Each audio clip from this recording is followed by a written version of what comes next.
Good evening. I think we've had an excellent day. I'll probably say two excellent days with respect to the discussions we've had.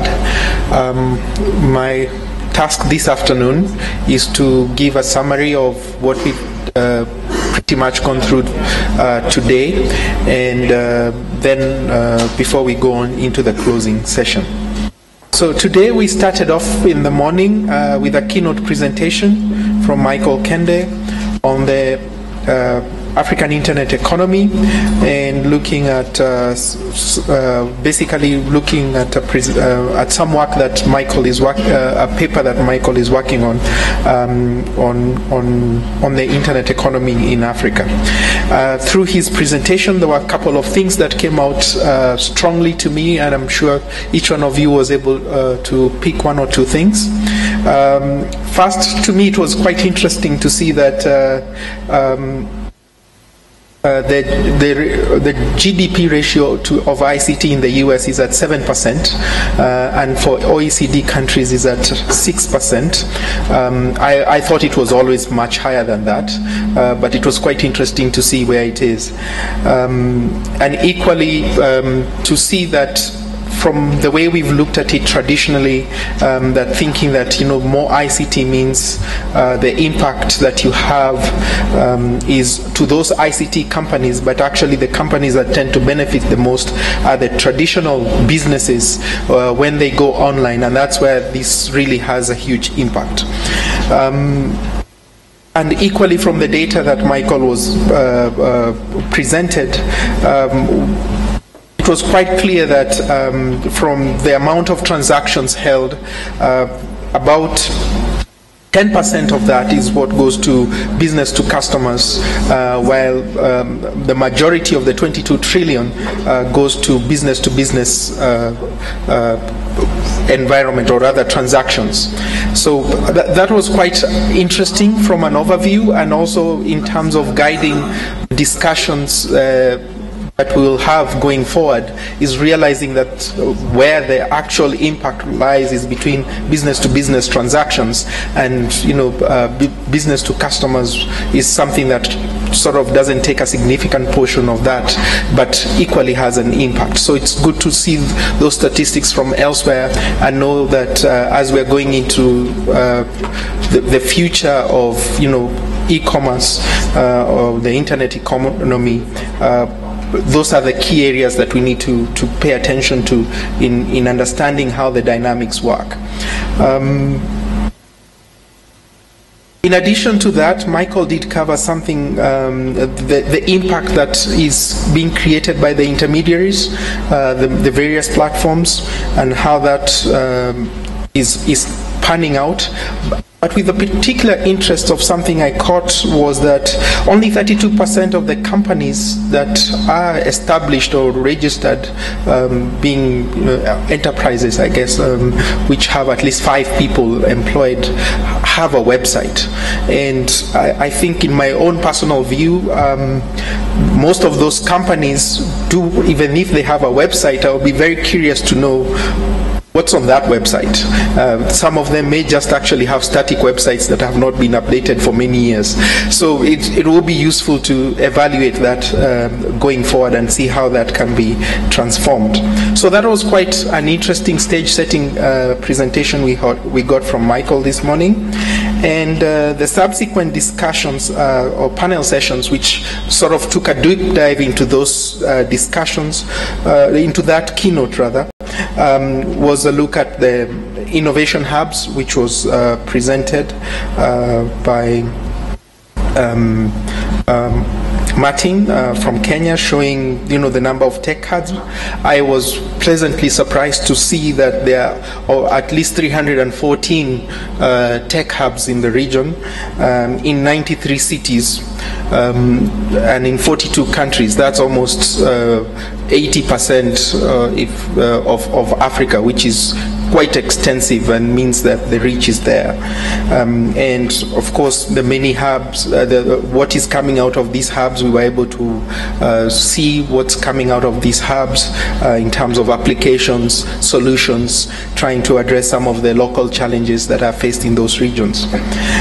We also got a presentation from the Kenyan government with respect to how they are trying to address the issues from the internet economy point of view, looking at the many services that they've brought online, and also trying to deal with the other challenge that comes with taking the services online, which is to do with cybercrime. I think those must go hand in hand, that the moment you go online, then you have to deal with cybercrime. So that was interesting. I actually did not think it was quite a major issue to them at this point in time, but it's interesting to see that they are actually facing that. We also got a presentation from Irembo in Rwanda, about how they're working to digitize the Rwanda government. And for me in particular, I thought the number of 250,000 transactions per month was quite telling in the opportunity and the demand, because that means it's, you know, if you were to look at it from an activity, human activity point of view, those are 250,000 trips to a government office that were saved. So going forward in improving efficiency, then this is becoming a critical aspect of the future of how we do business and engage with government. I like the targets that were presented by Rwanda. They have about 50 services online now. They are targeting about 100 by the end of the year, and looking at, by the end of 2018, having about 400 of these government services online. I think it's quite ambitious, and I hope that they will be able to accomplish this, because then we are able to showcase the success of Rwanda and Kenya and for other governments to be able to adopt this. It looks like they've thought through this process very carefully. They were able to showcase how they plan to reach that target, and how they also plan to get more people to use the system through their various channels for communication. After that, we had another session this afternoon. We went for the roundtable discussions, and I'll be inviting my colleague shortly just to give us a summary from the roundtable sessions. Before we do that, I'll jump over to this afternoon, where we had a panel discussing where we had 4 participants from the African Union, UNECA, and RICTA, and in that session they were talking about the future of the internet economy in Africa. So in that presentation, we had Mokta talking about the way the African Union sees the digital revolution and how it's going to impact the mission and vision of the African Union, and also the role that the African Union sees traditional leaders playing in achieving the digital economy. It was quite a thought-provoking presentation, identifying the 3 key areas, or the 3 key leaders or individuals who need to play an active role in championing this, being the leaders, the innovators, and the entrepreneurs. We also got a presentation from UNECA that also looked at the components of SDGs, basically how we should be viewing the issue of ICT implementation with respect to IDGs, and taking note that the ICT itself will be facilitating the implementation of those SDGs. And Ida was very eloquent in how she broke up the various SDGs and the roles that they play, and in fact looking at some of the areas where we need to think about things like smart grids and the use of IoTs in some of those SDGs, like the one that looks at water and so on. 2 of her closing points were with respect to paying closer attention to the enabling policy, which is going to be a key fundamental factor of how we're going to implement ICTs. Without the enabling policy, then a lot of the SDGs are going to be hampered, because they are largely dependent on the implementation of SDGs. And also focusing on the key rollout, ICT rollout, being key to achieving the SDGs. So not just the policy, but also making sure that the actual rollout of the ICT takes place at all levels. We also got a presentation from RIDD, and the focus of the presentation from RIDD was on the Rwanda web hosting project, based on the study that had been done, the impact that they had seen with respect to local hosting, and why Rwanda feels that it is important for many organizations in Rwanda to look at local hosting. And in particular for this presentation, and I like the graph, or rather the image that Gila put up, which was showing the partnerships. And it is not just private partnership, it's a multi-stakeholder partnerships between private sector and government and academia to be able to achieve this Rwanda web hosting project. So I think that's the key takeaway I got from that particular presentation, is that going at it alone will probably not get you there, but if you're able to bring all the stakeholders together, then you'll be able to achieve the goal of local hosting and growing local hosting as an industry and also as an ecosystem in your country. So we do look forward to hearing more in the future, and hopefully we can use Rwanda as well as a case study for what others should be able to do. Lastly, we had a presentation from ILO, and what was interesting from the presentation from ILO is getting to see how the future or the current ICTs have impacted the way we work, in terms of the work, how we work, the number of hours we work, how we look at labor laws. When you don't have a direct employer, how does that affect your way of work? Who looks after your rights? What kind of rights are you apply to you as an employee who doesn't have a direct employer in this kind of environment? And it was also very interesting to see some of the work that the ILO is looking at with respect to the future of work from both a quality and quantity perspective, and in covering some of the 7 areas and actually the 3 key areas that they are looking at with respect to the future of work. So that sort of covers most of the presentations we got today. I'm pretty sure at a personal level you were able to find other key points that you thought were touched you personally or had an impact on you personally. So it'd be nice if you found that useful. Please find a way of sharing that with us as well, or on social media. We would definitely appreciate that. And before I close, I would like to invite my newest colleague, Mr. Verengai Mabika, who's been spending time with the Roundtable Discussions, to just give us an overview of what the messages he got from the 2 Roundtable sessions we had today. Verengai. Thank you, Michuki, and pleasant afternoon, colleagues.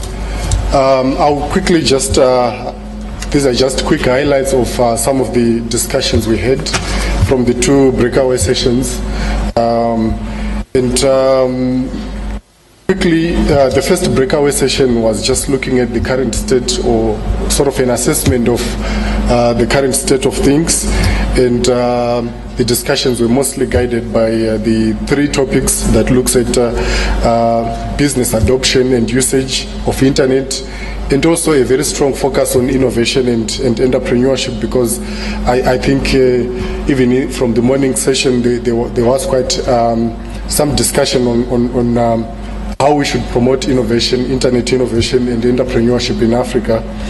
And just to touch on some of the questions and some of the points that came from the discussions, particularly relating to the current state assessment and how business adoption and usage of internet, looking at some of the requirements of business to go online compared to individuals. I think the sticking point that came out from the discussions were mostly around cost and security. So the interesting aspect of the requirement that business would need to go online, we mostly focused around the cost implications, whilst for individuals we're more around their security and privacy. And then of course on innovation, there was some discussions on attracting opportunities for entrepreneurs in Africa, and some of the noticeable industries or sectors that were discussed were the telecoms industry. And in that group, the colleagues mentioned that Africa is still a very young market and a very vibrant market because of its youthful population, and there are quite huge opportunities when it comes to promoting entrepreneurs to tap into those opportunities. And there was also a discussion on the challenges that entrepreneurs are likely to face when they take their businesses online, and some of the noticeable points were around the capital or the finances that are needed to promote such innovations from mostly young entrepreneurs. The other challenges that were mentioned were also around a supportive ecosystem that stretches beyond the finances, but marketing, mentorship, and also just the knowledge to promote or to support the young entrepreneurs. The second breakaway sessions were mostly focusing on the the future of the internet economy, and again we're guided by some questions that were structured. The first group looking at development of the internet sector, and the second group looking at again innovation and entrepreneurship, and the third group looking at the internet economy. Looking at the development of the internet sector and how we see the internet economy developing in Africa, the discussion is especially around the issues of access and content. The first group had discussions around a demand-driven growth, both in content and in access. These points that I'm sharing here are not exhaustive. We are still in the process of capturing all of them. But they also looked at a supportive policy environment that comprehensively pick on all ICT issues from all the sectors, and I think it relates or resonates quite well with the presentation we had on the SDGs, where there was an attempt to pick how ICTs can be used to sort of activate some of the indicators or targets around the SDGs. On the innovation and entrepreneurship, again, the discussion was around entrepreneurship development in Africa and what we need to do. Some of the points that came out were encouraging our academic institutions or our universities and colleges to actively steer growth in the entrepreneurship and innovation space, and also getting the concept or the principles of innovation from a very early stage. So we're looking at getting our young people, even from as young as kindergarten, just to get those principles and values instilled in young people. Opportunities, are Africans seeing opportunities in entrepreneurship and innovation? The discussion in that group noted that we are not as there yet.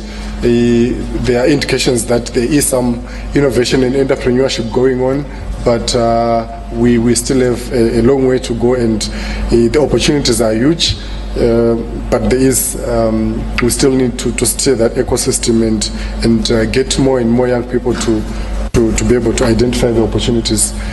Thank you. Thank you very much, Berengai.